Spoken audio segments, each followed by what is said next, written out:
अगर आप भी चाहते हैं यंग स्टार अभिमन्यु अकेला चैनल का वीडियो सबसे पहले आप तक पहुंचे, तो लाल बटन दबा के चैनल को सब्सक्राइब करें एवं बेल आइकन को दबाना ना भूलें। धन्यवाद। Presented by SS Films Motihari। पुजबा के नया सलायले, पुजबा के नया सलायले। Abhimanyu happy new year, happy new year. पुजबा के नया सलायले, रूबिया के नया सलायले, के पुजबा नया सलायले। Happy new year, happy new year, happy new year, happy new year. गजली के नया सलायले, पुजबा के नया सलायले। Happy new year, happy new year. गजली के नया सलायले, पुजबा के नया सलायले।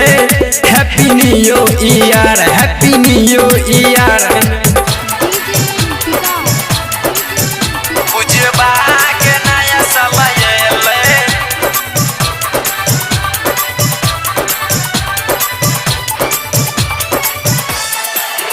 पुजबा के नया सलायले। Happy new year, happy new year. Happy new year, happy new year. नया साल में नया गिफ्ट तोहरा देबो, तोहरा देबो। दिल्ली के लाल किला घुमा तोरा लेबो। जुलियो समी लैला जेबे, सरितिया कइस। Happy new year, happy new year, happy new year, happy new year. लुलिया के नया सलायले, पुजबा के नया सलायले। Happy new year, happy new year. पुजबा के नया सलायले,